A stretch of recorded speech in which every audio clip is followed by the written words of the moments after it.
जय श्री कृष्ण।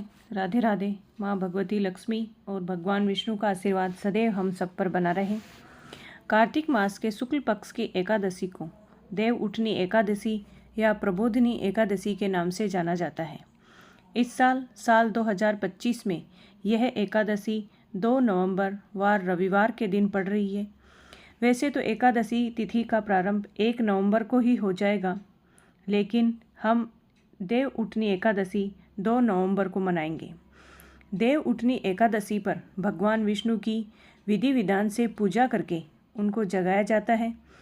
इस दिन उनकी प्रिय चीज़ें जैसे सिंघाड़े, गन्ना, शक्करकंदी, मूली और केले के फल का भोग लगाया जाता है। इस दिन भगवान विष्णु बेहद प्रसन्न मुद्रा में होते हैं। विधि विधान से उनकी पूजा करने और व्रत कथा का पठन करने से आपको देव उठनी एकादशी के व्रत का दोगुना फल प्राप्त होता है। आइए जानते हैं देव उठनी एकादशी की व्रत कथा। एक राजा के राज्य में सभी लोग एकादशी का व्रत रखते थे। वहाँ की प्रजा, नौकर चाकरों से लेकर पशुओं तक को एकादशी के दिन अन्न नहीं दिया जाता था। एक दिन किसी दूसरे राज्य का एक व्यक्ति राजा के पास आकर बोलता है, महाराज कृपा करके मुझे नौकरी पर रख लीजिए। तब राजा ने उसके सामने एक शर्त रखी कि ठीक है, रख लेते हैं, लेकिन रोज तो तुम्हें खाने को सब कुछ मिलेगा, पर एकादशी को अन्न नहीं मिलेगा। एकादशी के दिन हमारे यहाँ पशु पक्षी भी अन्न नहीं खाते हैं। उस व्यक्ति ने उस समय तो हाँ कर ली, पर एकादशी के दिन जब उसे फलाहार का सामान दिया गया तो वह राजा के सामने जाकर गिड़गिड़ाने लगा। कहा कि महाराज, मेरा पेट तो इनसे नहीं भरेगा, मैं भूखा ही मर जाऊंगा, मुझे खाने के लिए अन्न दे दो। राजा ने उसे शर्त की बात याद दिलाई, फिर भी वह अपनी बात पर अड़ा रहा और अन्न छोड़ने को राजी नहीं हुआ। तब राजा ने उसे आटा, दाल, चावल आदि दिए। वह नित्य की तरह नदी पर पहुंचा और स्नान कर भोजन पकाने लगा। जब भोजन बन गया तो वह भगवान को बुलाने लगा, आओ भगवान, भोजन तैयार है। उसके बुलाने पर पीताम्बर धारण किए भगवान चतुर्भुज रूप में आ पहुँचे और प्रेम से उसके साथ भोजन करने लगे।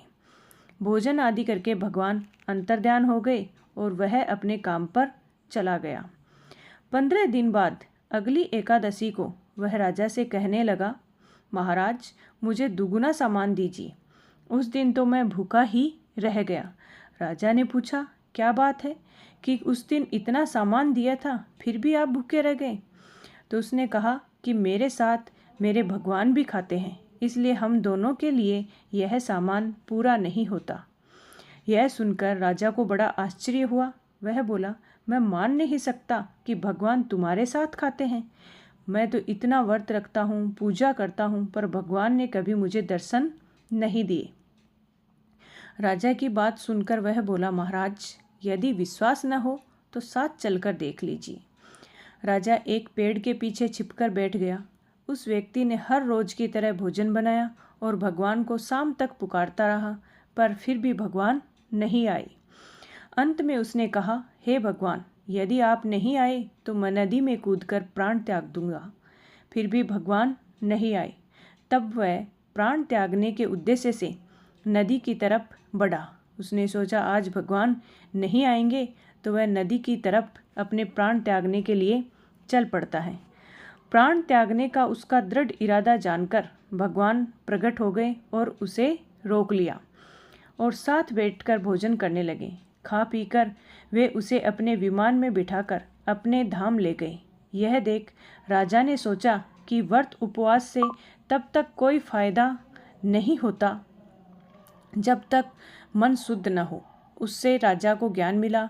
वह भी मन से व्रत उपवास करने लगा और अंत में स्वर्ग को प्राप्त हुआ। जय श्री कृष्ण। देव उठनी एकादशी की यह प्रथम कथा हमने जानी और सुनी। आइए देव उठनी एकादशी की 2 कथाएं और हम सुनते हैं। दूसरी कथा है कि एक समय भगवान नारायण से लक्ष्मी जी ने कहा, हे नाथ, अब आप दिन रात जागा करते हैं, सोते हैं तो लाखों करोड़ों वर्ष तक सो जाते हैं उस समय समस्त चराचर का नाश भी कर डालते हैं। अतः आप नियम से प्रतिवर्ष निद्रा लिया करें, इससे मुझे भी कुछ समय विश्राम करने का समय मिल जाएगा। लक्ष्मी जी की बात सुनकर नारायण मुस्कुराए और बोले, देवी तुमने ठीक कहा है। मेरे जागने से सब देवों को और खासकर तुमको कष्ट होता है।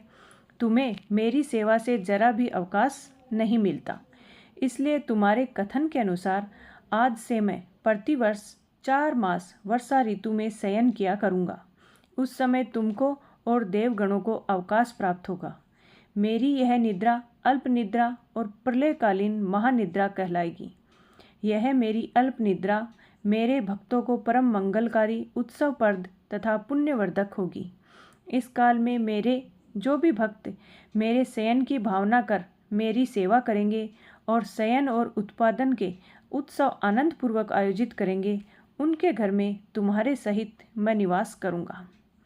आइए अब एक और कथा जानते हैं। एक नगर में एक राजा था। उसके राज्य में सभी लोग बहुत सुखी थे। उस नगर में एकादशी को कोई भी अन्न नहीं बेचता था और न कोई अन्न पकाता था। सभी फलाहार करते थे। एक बार भगवान ने राजा की परीक्षा लेनी चाहिए। भगवान ने एक सुंदरी का रूप धारण किया तथा सड़क पर बैठ गए। तभी राजा उधर से निकला और सुंदरी को देखकर चकित रह गया। उसने पूछा, हे सुंदरी, तुम कौन हो? इस तरह यहाँ पर क्यों बैठी हो? तब सुंदर स्त्री बने भगवान बोले, मैं निराश्रित हूँ। नगर में मेरा कोई जाना पहचाना नहीं है। किससे सहायता मांगूं? राजा उसके रूप पर मोहित हो गए। वह बोला, तुम मेरे महल पर चलकर रानी बनकर रहो। उस स्त्री ने कहा कि मैं तुम्हारी बात मानूंगी, पर तुम्हें राज्य का अधिकार मुझे सौंपना होगा। राज्य पर मेरा पूर्ण अधिकार होगा। मैं जो भी बनाऊंगी तुम्हें खाना होगा।